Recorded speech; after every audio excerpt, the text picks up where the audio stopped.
संत का श्राप और संत का प्रवचन कभी खाली नहीं जाता, भयानक श्राप में डाले। इतने में दौड़ते हुए आए, मेरे पिता के गले में मृग सर्प को देखा, जोर जोर से श्रृंगी ऋषि लगे रोने। ध्यान भंग हो गया समीक ऋषि का।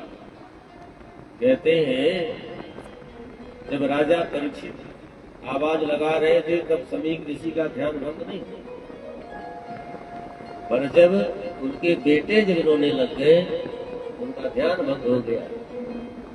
कहते हैं बच्चों का रुदन अच्छे अच्छों का ध्यान भंग कर देता। और देखे तो सर्प पड़ा है, निकाले और बाहर फेंक दिए और अपने बेटे को गोद में लेकर के बोले बेटा तुम क्यों रो रहे हो।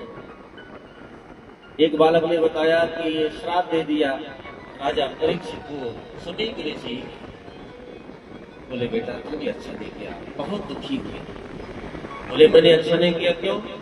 बोले श्राप दे के अच्छा नहीं किया। बोले ऐसा घृणित कर्म उसने क्यों किया। बोले राजा का दोष नहीं था, कलयुग का दोष। कलयुग मुकुट में प्रवेश किया और फिर उनकी बुद्धि में प्रवेश किया, उनकी बुद्धि भ्रष्ट हुई, वैसा पाप कर दिया। सुनो, एक परीक्षित ही तो इस पृथ्वी में एक ऐसे राजा है जो हम संतों का, ब्राह्मणों का, गौ माता के रक्षक है। अब परीक्षित जैसा राजा इस पृथ्वी में दोबारा जन्म नहीं लेगा।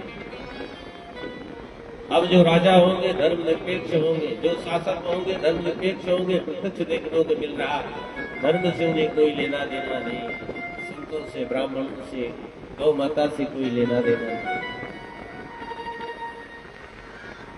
ऐसे राजा नहीं होंगे। लेकिन बेटा संत का श्राप और संत का आशीर्वचन कभी खाली नहीं जाता। तो जाओ उस राजा को ये संदेश दे दो कि तुम्हें श्राप मिला है और आज ठीक 7 दिन तुझे तक्षक नाग न सुनेगा। तो तुम अपने कल्याण के लिए जो भी करना चाहो कर लो, यज्ञ कर लो, अनुष्ठान कर लो, तीर्थ यात्रा कर लो, भगवान की कथा सुन लो, भगवान का नाम जप कर लो, दान कर लो, पुण्य कर लो, जो भी करना हो कर लो, उसे बता दो लो। और ऋषि बालक दौड़ते हुए आए, संपूर्ण वृतांत राजा परीक्षित को बताए। और राजा परीक्षित को जैसे उनके उतारे थे तुरंत कलयुग हटा और उन्हें ध्यान आया, अरे मैंने क्या करूं, एक संत का हमने अपमान किया, आज इतने जीवों की हिंसा की, मेरी बुद्धि को क्या होगा। तो दुख में डूबे हुए थे राजा परीक्षित। जैसे उन्हें ये संदेश मिला कि मुझे श्राप मिला है, तो कहते हैं कि राजा परीक्षित उसे कृपा ही मान बैठे, भगवान का अनुग्रह मान बैठे। ये अच्छा हुआ, यदि मुझे श्राप ना मिलता तो राज परिपालन में, इन परिवार के, कुटुंब के सेवा में ही हमारा जीवन व्यतीत होता। अपने आत्म कल्याण के लिए हम कभी विचार ही न करते। तो अच्छा हुआ श्राप मिला। अब हमारे जीवन में जो 7 दिन है, ये 7 दिन अब हम भगवान को देंगे, जाएंगे माँ भगवती गंगा के जल में स्नान करके गंगा के पवित्र तट में मैं प्रायश्चित करूंगा। बोल भक्त वत्सल भगवान की जय। तो राजा परीक्षित सीधे चल दिए। सूत जी महाराज कहते हैं धन्य है राजा परीक्षित। जब उन्हें ये पता चला कि मुझे श्राप मिला है, तुरंत राजपाट, पत्नी, पुत्र सबको छोड़ करके चल रही है। तो अब राजा नहीं रहे, राजर्षि बन गए। जब राजर्षि बन गए तो बड़े बड़े संत लाख आमंत्रण देने पर भी जिसके घर कभी नहीं जाते, ऐसे बड़े बड़े महापुरुष हजार हजार वर्ष की आयु लिए हुए राजा परीक्षित को ज्ञान देने के लिए, उपदेश देने के लिए सब के सब पहुंचे गंगा में। चारों तरफ से संतों का फैलाव उमड़ पड़ा। राजा परीक्षित सबको वंदन किए, प्रणाम किए और सबसे निवेदन किया कि मुझे श्राप मिला है, अब मुझे क्या करना चाहिए, आप मेरा मार्गदर्शन करें। 7 ही दिन है मेरे जीवन में, क्या करें। कहते हैं कि हजार हजार की आयु लेकर बैठने वाले बड़े बड़े योगी, ध्यानी, ज्ञानी सब लेकिन किसी में हिम्मत नहीं थी कि राजा परीक्षित को कोई मार्ग बता दे। क्यों सब मौन थे?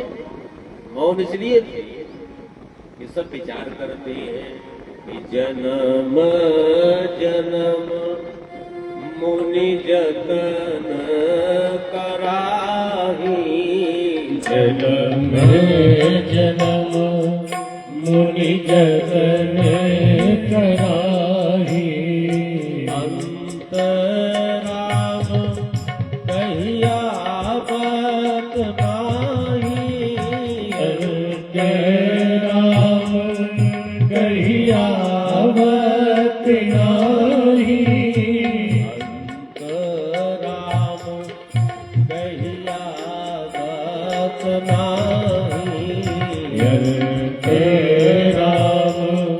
कहिया बात नाही, अंत राम कहिया बात नाही, अंत राम कहिया बात नाही, अंत राम कहिया बात नाही। सब आपस में एक दूसरे की तरफ देख के विचार कर रहे हैं कि बड़े बड़े ज्ञानी, बड़े बड़े ध्यानी, बड़े बड़े योगी, अमलात्मा, विमलात्मा, महात्मा निरंतर भगवान का चिंतन करते हैं, ध्यान करते हैं, जप करते हैं, तप करते हैं, फिर भी अंत समय में भगवान का स्मरण नहीं होता। अंत समय में उनके जीवा से भगवान का नाम नहीं निकलता, केवल संसार ही दिखता है, परिवार ही दिखता है। संसार की बातें ही जीवा से निकलती हैं, भगवान का नाम नहीं निकलता। तो इसके तो जीवन में केवल 7 ही दिवस है। कौन सा मार्ग बतलाऊं इसका मन भगवान में लग जाए, अंत समय में भगवान का ही चिंतन हो जाए, इसकी जीवा से भगवान का नाम निकल गया।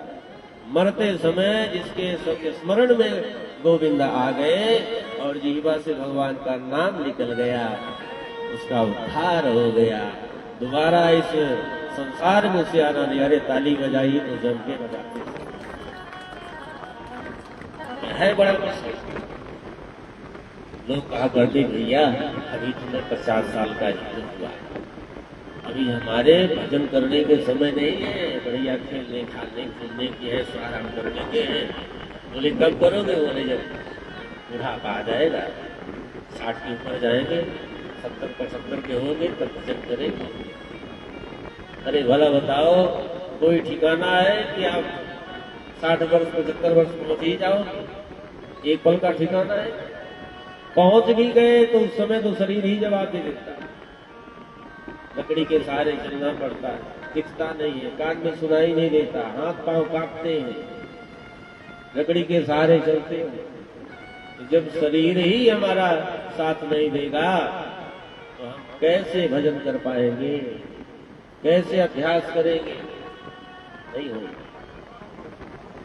इसलिए जो समय बीता बीता बाल्यकाल में ही, जो बीत गया जाने दो, जो समय बचा है उसी में भगवान की आराधना पूजा सेवा प्रारंभ कर दो। क्योंकि अभ्यास है, अभ्यास से ही, जब अभ्यास करोगे तभी ये चित्त भगवान के ध्यान में स्थिर होगा। और जब जीवा से भगवान का नाम जपने का खूब अभ्यास करोगे तभी अंत समय में आपके जीवा से भगवान का नाम निकलेगा। ये 1-2 दिन में आपका भगवान से प्रेम हो जाएगा, भगवान स्मरण आएंगे, भगवान का नाम निकलने लगेगा। असंभव। जिसका जीवन में हमारा अभ्यास है, अंत में वही स्मरण आएगा और उसी का नाम आएगा। जीवन पर्यंत हमने जो किया है, अंत समय में ही याद आएगा। इसलिए ये कथा इसीलिए है, इसीलिए कथा परीक्षित को सुनाई की गई है कि हमारा मन संसार से हट जाए और धीरे धीरे भगवान चरणों में लग जाए, भगवान से हमारा प्रेम हो जाए। तो राजा परीक्षित सुनते गए और संसार उनके मन से हटता गया। सुनते सुनते भगवान में उनका मन एकाकार हो गया, जुड़ गया, उनका कल्याण हो गया। कथा इसलिए कथा सुने, जीवन में उतारे। कथा सुने भगवान से हमारा प्रेम हो। तो कहते वो प्रेम कैसा, कैसे माने भगवान से हमारा प्रेम हो गया। तो कहते हैं जैसे अपने बेटे की याद आई, आज 2 महीने हो गए फोन नहीं आया, हमारी बेटी इतने दिनों के बाद गई हुई है, आज तक कोई खबर नहीं मिली।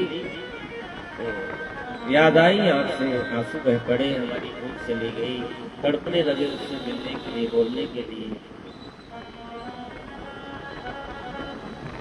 इसी प्रकार भगवान की याद में इतने दिन से हम मंदिर नहीं गए, इतने दिन से हनुमान जी का दर्शन नहीं किए, चंद्रनाथ जी विराजमान है। उनकी बात सुनो, घर में जो ठाकुर हैं रोज आरती करते पूजा करते हो, आज इतने दिन हो गए हम नहीं कर पाए, आज हम माला नहीं जप पाए, आज हम ठाकुर को भोग नहीं लगा पाए, आज सेवा नहीं कर पाए। और ऐसे याद करके आप दुखी हो जाए, आपकी आंख से आंसू बहने लग जाए, तो समझ जाओ आपका भगवान से प्रेम है। तो कहते हैं संसार के लिए, परिवार के लिए तो आंसू बहाने वाले दुनिया में देखे जाते हैं, पर भगवान के लिए आपकी आंखों से कितने आंसू निकले ये किसी की बताने की जरूरत नहीं है, आप स्वयं अनुभूति कर सकते हैं। और जिन जिन भक्तों ने भगवान के लिए आंसू बहाया, भगवान उनके आंसुओं को पूछने में तनिक भी देरी नहीं।